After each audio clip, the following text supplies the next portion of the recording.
bukan lebih ke punya toko ya, mungkin lebih pintar untuk berdagang sih, karena ya dari nenek moyang pun kita datang ke Indonesia sebagai pedagang gitu loh. Jadi Ya udah lahir di Indonesia ya dididikannya bahasa Indonesia. Mungkin Kalau itu misal saya bukan orang Chinese pun tetap itu yang utama.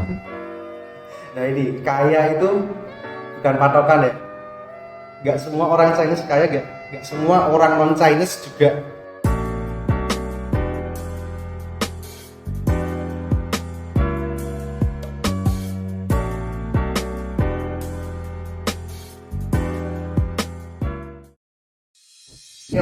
Halo, nama aku Calvin, usiaku 21, dari Semarang. halo, nama aku Cindy Wijaya. Kenapa pakai nama lengkap ya? Halo, nama aku Cindy, umurku 21 tahun, asal dari Semarang. halo, nama aku Rafael, umur 21, asal Semarang. Nama saya Vincent, umur saya 21, asal Semarang.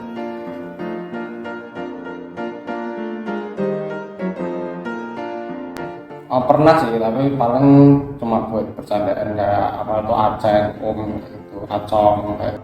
Pernah, aku waktu di kampus pernah dijuluki sama orang yang bosan lihat matahari sama teman kampusku. Aku juga gak paham karena mungkin mata kita kan sipit ya orang-orang Chinese itu ya. Jadi kalau lihat matahari pun sama lihat matahari pun sama, matanya sipit-sipit gitu. Kalau aku seringnya dulu dibilang matanya sipit banget, terus kulitnya putih banget. Ya paling sebatas itu aja sih. Kalau saya pribadi nggak pernah dapat stereotip atau julukan dari orang lain gitu sih. Kalau semisal dapat pun, mungkin saya anggapnya lebih ke bercanda ya. Kalau aku sih biasa aja ya, karena biasanya yang ngomong kayak gitu tuh ya teman-teman dekat gitu. Jadi gak dimasukin hati banget sih. Jadi kayak jatuhnya kayak bercandaan gitu aja. Ya mungkin kadang ada kata-kata yang rada masuk, tapi ya udahlah anggap aja guyon karena ya orang mungkin juga butuh hiburan, jadi nggak usah sepaneng-sepaneng lah. Kayak gitu dibawa santai aja. Kalau sebenarnya kalau masih dibatas buat bercandaan asik-asik aja sih. Cuma kalau sudah memang tujuannya di ranah buat ngatain seseorang itu baru jadi masalah sih.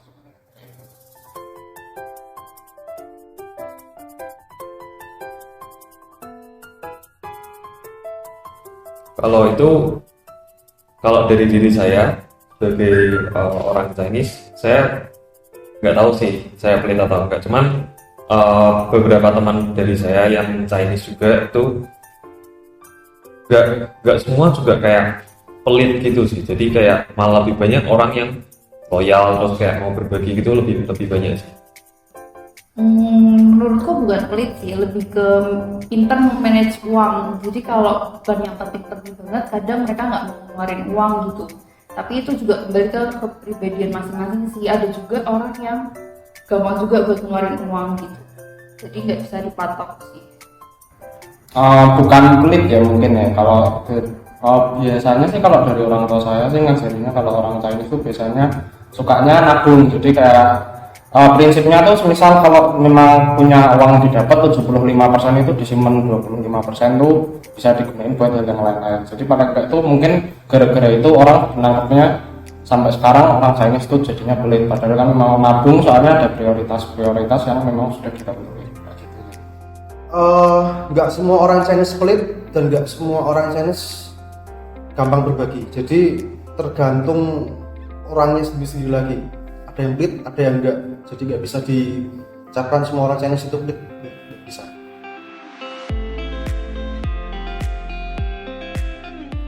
Itu nggak bisa disamain juga sih kayak orang Chinese punya toko. Kalau saya sendiri nggak punya. Itu juga punya toko atau enggak itu bukan berasal dari ras, itu dari usaha ya. Jika misalkan dari turun-temurun usahanya sudah ada toko atau memang sudah bisa membuat toko, ya itu emang berarti emang rezekinya. Tapi ada juga kan rezeki orang beda-beda. Ada yang mampu buat toko, ada yang nggak mampu, ya mungkin usahanya di luar toko. Lebih ke punya toko ya, mungkin lebih pintar untuk berdagang sih, karena ya dari nenek moyang pun kita datang ke Indonesia sebagai pedagang gitu loh. Jadi Enggak sih, kalau sekarang enggak. Soalnya kalau mungkin gara-garanya sih kalau menurutku dari sejarah sendiri sih, orang Chinese itu kan awalnya datang ke Indonesia itu kan karena dagang jual beli ya. Mungkin gara-gara itu orang-orang itu nganggap kalau orang Chinese itu pasti punya toko karena punya usaha. Mungkin bisa disebut lebih jelasnya tuh kalau orang Chinese mungkin punya usaha, tapi ya memang nggak semua orang karena zaman juga sudah berubah. Tiap orang tuh punya pilihannya masing-masing untuk kerja kayak gitu.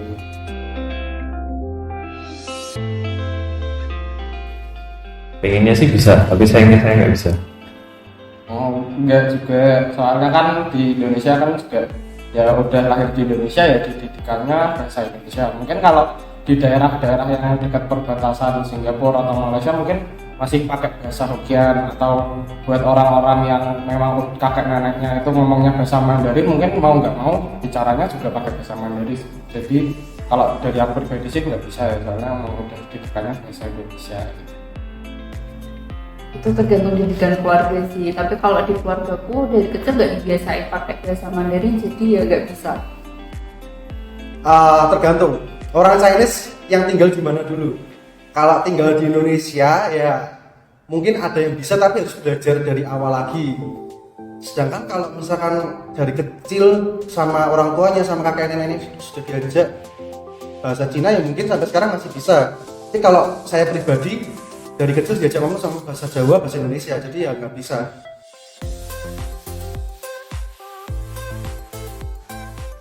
Kayak itu menurutku relatif, jadi nggak bisa dipatok dengan apapun.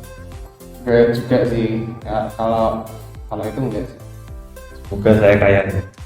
Sayangnya saya belum. Nah ini kaya itu bukan patokan ya.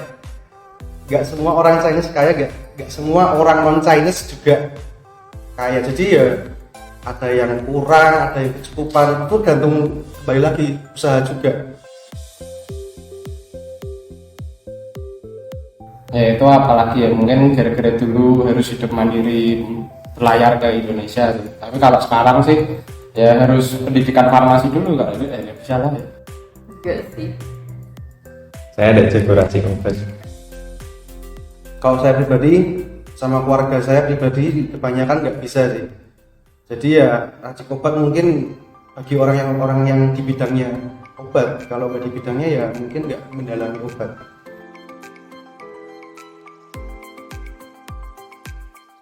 Kalau itu misal saya bukan orang Chinese pun tetap itu yang utama. Kalau itu menurutku semua orang pasti akan berpikiran seperti itu sih, bukan orang Chinese aja. Iya sih, tapi kalau itu kan memang sudah seharusnya dan sebaiknya jadi patokan atau jadi prinsip tiap orang seperti itu. Nah kalau itu menurut saya sih nggak cuman orang Chinese ya, semua orang juga seharusnya berpikiran seperti itu, karena memang pendidikan dan keluarga itu ya satu kesatuan yang menurut saya penting, memang sangat penting.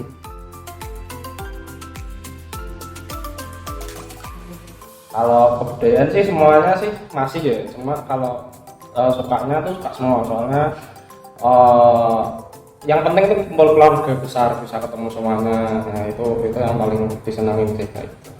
Lebih ke kumpul-kumpul sih. Misal kalau senja itu identik dengan warna-warna tertentu. Nah itu tuh yang paling bikin seneng banget sih, soalnya kalau senja itu kita waktu hari kita harus pakai pakaian yang baru, semuanya serba baru, dan biasanya identik dengan warna merah. Terus kalau yang lainnya lebih ke kumpul keluarga sih, apalagi kalau misal dia ada sembaya seperti cengbeng, itu suka kumpul keluarga. Terus kemudian ada sembaya yang lain sih, dan itu kadang juga masih melekat banget di keluarga. Saya suka itu Xinjia sih, karena ada petualang. Malam Cap Gome, kan di situ tuh orang yang merayakan Malam Cap Gome itu bisa makan puas, makan banyak, karena di situ mereka masak-masak gitu. Paling suka aku sama Ang Xiong Mi.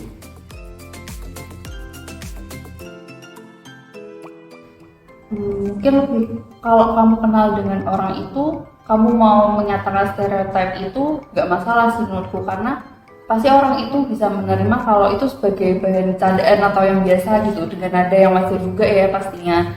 Cuman kalau kamu nggak kenal sama orang itu, jangan pernah ngomongin stereotip itu sih, karena bisa jadi orang itu menerima dengan kesan yang berbeda gitu, kesan yang negatif kah atau apakah, itu juga kalian harus hati-hati sih. Kalau dari aku itu sih.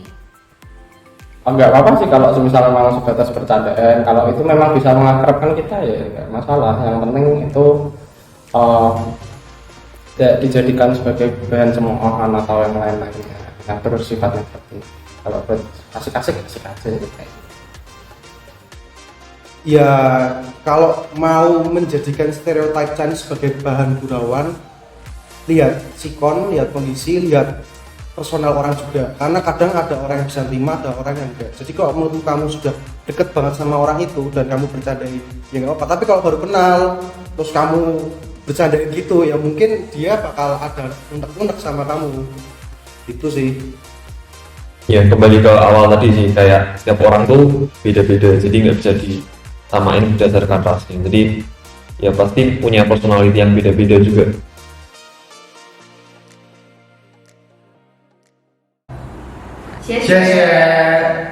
Dadah. Loh, kok aku dadah kok.